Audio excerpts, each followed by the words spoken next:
Téléspectatrices et téléspectateurs, bonjour et bienvenue sur cette émission Plaisir de lire sur la télévision catholique Lumen Christi. Plaisir de lire d'aujourd'hui reçoit pour vous un auteur dramatique et dramaturge.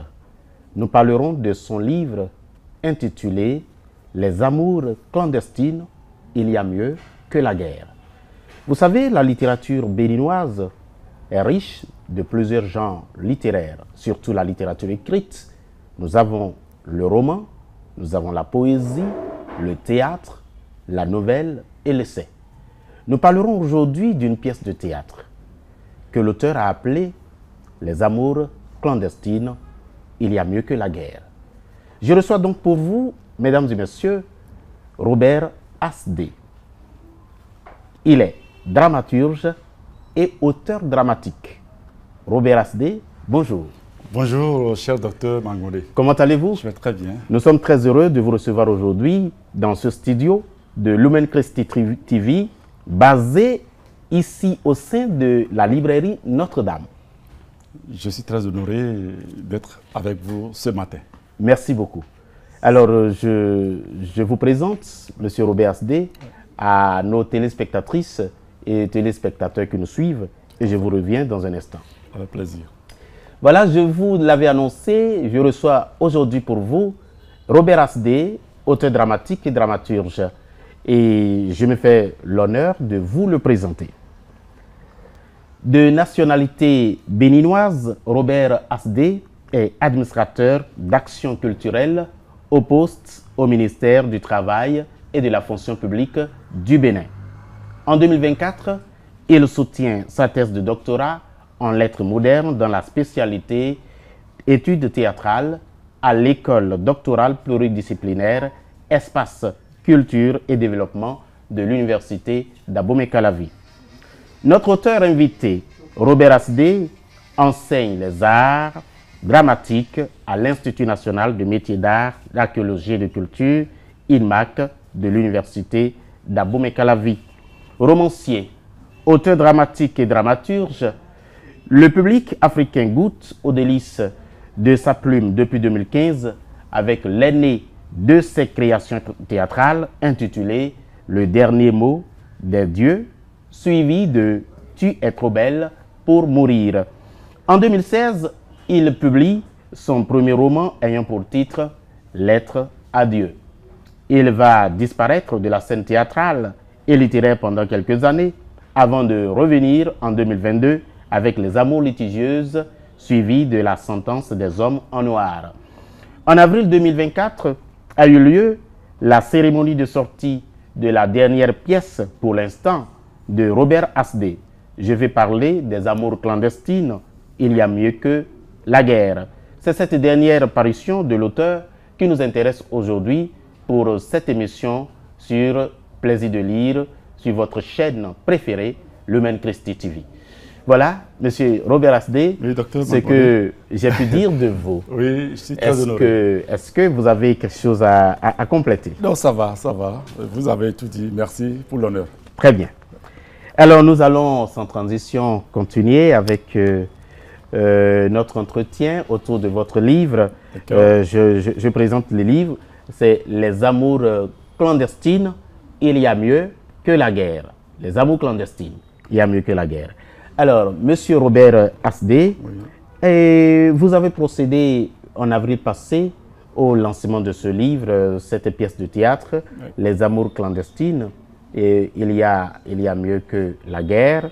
Et bien avant cela, vous avez publié déjà 2 autres pièces de théâtre, je pense. Tout à fait. Et qu'est-ce qui explique votre attachement aux œuvres théâtrales de cette manière? Oui, merci Dr Magbondé. Je salue tous les téléspectateurs. Merci à eux.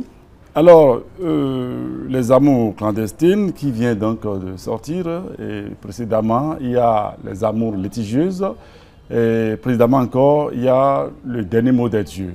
Voilà, et vous voulez savoir pourquoi ce choix. En fait, pour moi le théâtre c'est la vie tout simplement. J'ai beaucoup plus de facilité à écrire des pièces de théâtre parce que je me dis que la vie que nous vivons, ou telle que nous la vivons, représente donc le spectacle. Voilà. Et donc le théâtre, c'est la vie, et la vie, c'est le théâtre. En fait, les deux entretiennent donc des rapports de complémentarité. Et il n'est pas exclu que cet échange que nous sommes en train d'avoir dans un autre contexte puisse devenir un spectacle. C'est ça. Voilà. Et ce serait vraiment applaudi si, entre-temps, il était donc bien fait. Donc voilà pourquoi je préfère mettre la vie en scène que de la raconter. Pour moi, la vie est une mise en scène plutôt que raconter. C'est tout. Ah, donc c'est cela qui explique votre prédilection pour le genre dramatique. Exactement, c'est bien ça. Mais vous avez publié, je pense en 2022, Les Amours litigieuses et en 2024, Les Amours clandestines. Voilà. Alors, théâtre et amour, création dramatique et amour, pourquoi mettez-vous les deux en rapport comme ça? Quel est le motif de votre choix de traiter de l'amour dans vos œuvres? Merci, docteur. Je viens exactement de dire que la vie elle-même est un théâtre. Et vous savez que c'est l'amour qui gouverne le monde. Notre monde, il n'y a pas ce secteur-là où l'amour n'est pas présent. Là où nous sommes, l'amour est là. Dans nos écoles, l'amour est présent. Dans nos administrations, l'amour il est présent. Dans les hôpitaux, l'amour est présent. Même dans les cimetières, l'amour est présent parce que pendant que les uns ont perdu un être cher et ils sont affaiblis, les autres viennent donc les consoler pour compatir à leur douleur. Alors, le sentiment qui les anime est le sentiment noble qu'est l'amour. Donc voilà pourquoi j'estime qu'il est normal que cette thématique, nous puissions vraiment l'aborder. Mais pourquoi est-ce que je l'aborde de cette façon? Parce que cet amour que nous rencontrons un peu partout, malheureusement, est trahi parfois. Il est banalisé, il est désacralisé. C'est-à-dire, vous voyez, les différentes formes d'amour qu'on peut avoir, il y a l'amour familial, l'amour entre les amis, l'amour entre un couple. Mais il arrive que, bon, ce sentiment rencontre donc des obstacles. Et quand c'est comme cela, c'est compliqué. Est-ce que ce sont les obstacles de l'amour que vous mettez en scène dans vos œuvres, ou bien vous aspirez à un type d'amour qui n'existe pas encore précisément? Oui. Quel est le point, l'aspect de l'amour qui vous intéresse dans vos œuvres? Oui, merci. En fait, c'est l'amour l'idéal. Hein? L'amour où même si il arrive qu'on se sente trahi, qu'on fasse l'effort d'être vraiment à la hauteur de l'humanité qui se trouve en chacun de nous. En fait, c'est de cela qu'il est question. Sinon, l'amour, quoi qu'on dise, il fait de grands biens, mais je vous avoue qu'il fait également de grands maux. C'est ça. Maintenant, le sous-titre. Le sous-titre, il y a mieux que la guerre. Vous voyez, je suis en train donc juste de montrer que nous rencontrons donc des ennuis, des soucis en amour. Mais les soucis de l'amour comparés donc à ceux donc de la guerre sont plus tolérables. C'est ça. Tout, et pour moi, c'est-à-dire l'obligation de prôner l'évangile d'amour, quoi qu'il arrive. Même si l'amour, il est trahi, il est banalisé, il rencontre toutes sortes d'obstacles, il le faut choisir, il le faut préférer forcément à la guerre. C'est ça. Donc ça veut dire que pour vous, entre la guerre et l'amour, il vaut mieux choisir l'amour. S'il y a des revers de l'amour et qu'il y a des revers de la guerre, on préfère vivre les revers de l'amour que de vivre les revers de la guerre. Exactement, docteur Magbondé, c'est de cela qu'il est question. Très bien. Oui. Mais le titre de cette œuvre est formulé comme suit: Les amours clandestines, il y a mieux que la guerre. Est-ce que vous pensez que ce titre soit en relation sémantique avec le contenu de la pièce? Est-ce que le titre informe du contenu de votre pièce ou le titre est un titre piège, une fausse ouverture? Non, merci docteur. C'est une vitrine. Le titre est même la vitrine du contenu de l'ouvrage. Juste parce que, vous voyez, bon, cela m'amène forcément à dire de quoi il est question. Bon, oui, bien sûr. Bien sûr. La substance. La substance, oui, voilà. Donc, d'abord, c'est un texte qui présente 5 personnages.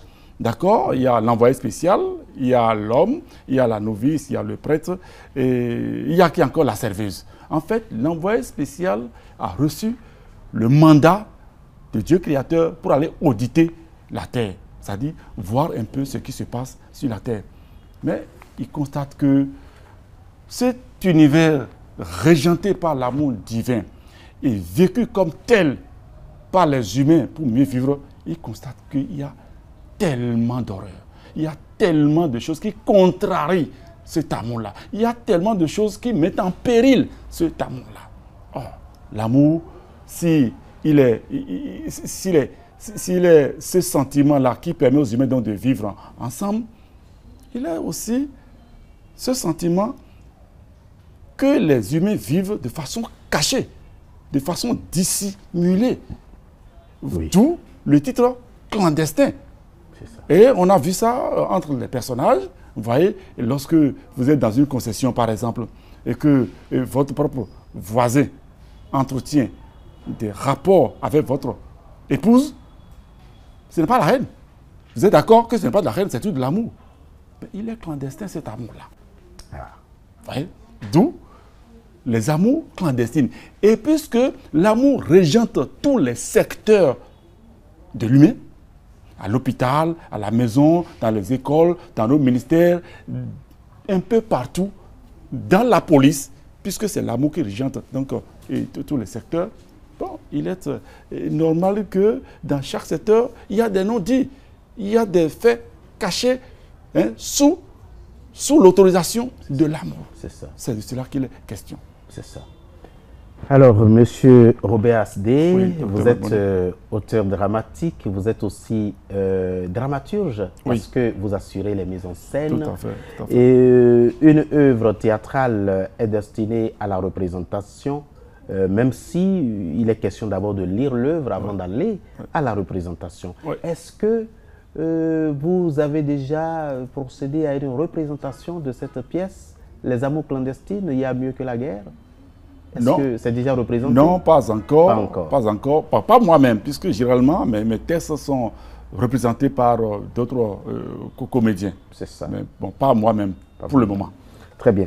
Alors, quand on lit l'introduction à cette pièce, on constate que vous avez parlé d'une figure, une figure politique allemande, l'homme qui a été reconnu comme l'instigateur de la Seconde Guerre mondiale. Et vous avez parlé de son amour, je vais parler d'Adolf Hitler. Vous avez parlé de l'amour qu'il a entretenu avec Eva Braun, je pense. Voilà. Eva Braun. Eva Braun. Oui, c'est bien ça. Que voulez-vous enseigner? Que voulez-vous enseigner en parlant de l'amour que vous étudiez, que vous représentez sous l'angle, vous voyez, de cette figure qu'on appelle Adolf Hitler? Est-ce que quelqu'un comme cet homme peut-il aimer? Alors, où peut-on espérer l'amour au juste? Merci, Dr Magbondé. Justement, c'est là même le point de départ de cette écriture dramatique. C'est ça. L'envoyé spécial, quand il est descendu, il commence sa mission, il s'est retrouvé fortuitement dans un bunker, dévasté. Au milieu, une photo qui porte la photo d'une très belle femme. Au dos, il est marqué « À toi, mon Führer, en toute fidélité, ta Eva Braun ».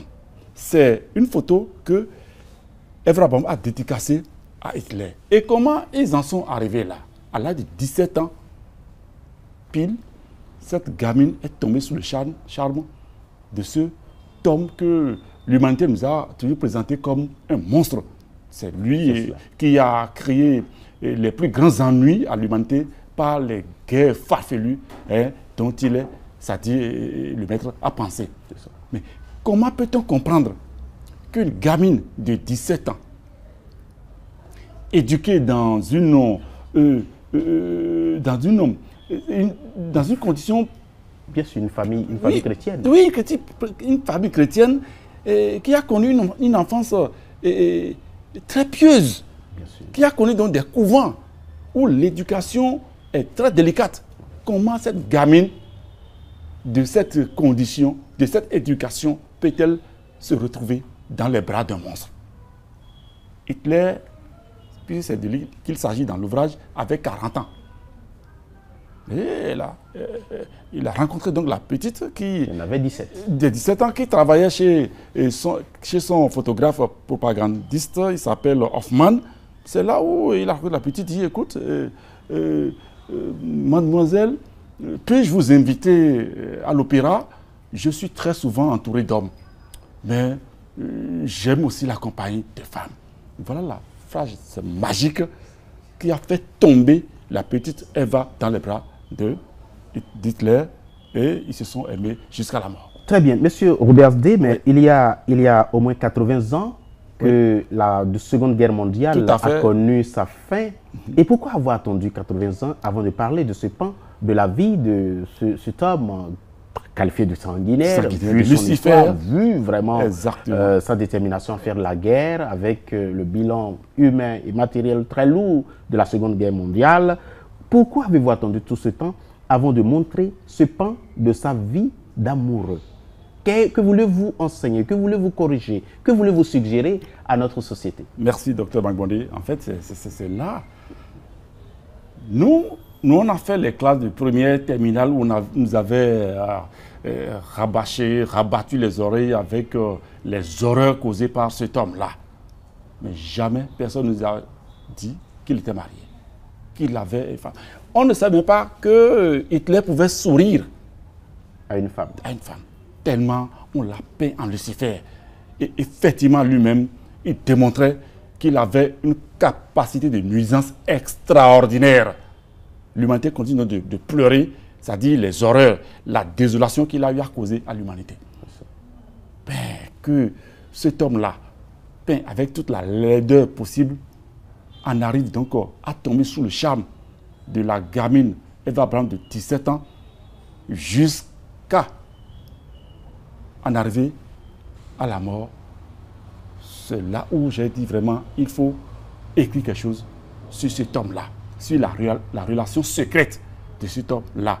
Est-ce comme ça? Et l'autre chose, c'est qu'on nous a dit que en Allemagne ou en Russie, les présidents épousaient la patrie et non une femme. C'est cela. Maintenant, c'est en 2022 que j'ai eu l'inspiration. Je peux vous dire que honnêtement, c'est Poutine qui m'a donné l'inspiration. Quand je l'ai entendu dire un jour, en 7 minutes, lui dispose donc des missiles pour détruire la France. J'ai dit, mais comment? Qui est celui-là? Et la puissance vient d'où? Et j'ai commencé par interroger. J'ai dit, ah, effectivement, il avait la puissance. Mais a-t-il une famille?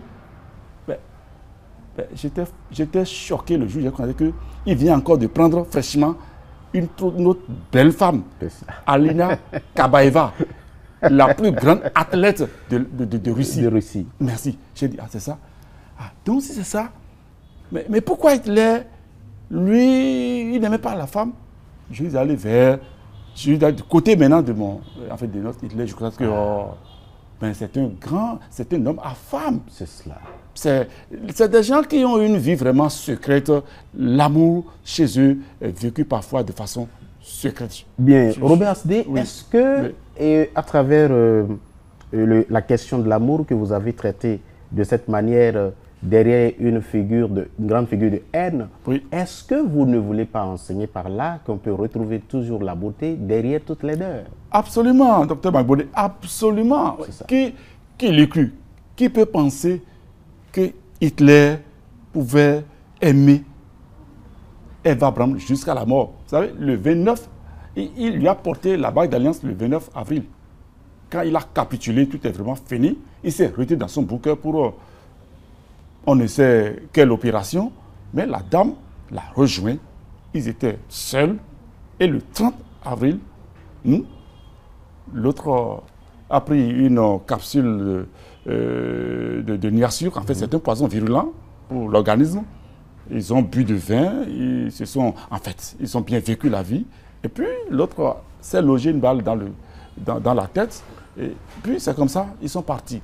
Donc, ils se sont jurés certainement une amitié, un amour, une union éternelle. Mais est-ce que ce n'est pas votre liberté d'inspiration, votre fiction qui nous raconte comme ça cette fin d'Adolf Hitler. Est-ce que réellement Hitler a fini de cette manière? Parce qu'on n'a pas connu officiellement quel a été l'épilogue de la vie d'Adolf Hitler. Comment a-t-il fini? Oui. Il y a des avis variés. C'est vrai. Est-ce que c'est votre inspiration qui vous dit ça ou vous avez lu cette fin d'Adolf Hitler? Oui, effectivement. C'est seulement en 2018 que cela est connu. Ça dit la mort de Lou et sa femme. Ça dit, c'est dans le bunker et on les a calcinés. Ça dit, ils ont été brûlés par son chauffeur. D'abord, ils ont tout détruit. C'est ça. Ils ont incendié le bunker et il n'y a que quelques papiers plus la photo qui ont survécu donc à l'incendie. Et après, ils se sont enivrés donc, de vin et après, bon, ils se sont donné donc la mort. Bien, ça veut dire, Monsieur Robertsdé, que le président allemand, Adolf Hitler, il pouvait choisir entre la haine et l'amour parce qu'il a vécu les deux sentiments, le sentiment de haine pour certaines races qu'il cherchait à détruire, à exterminer. Voilà. Et il a aussi le sentiment d'amour pour une femme.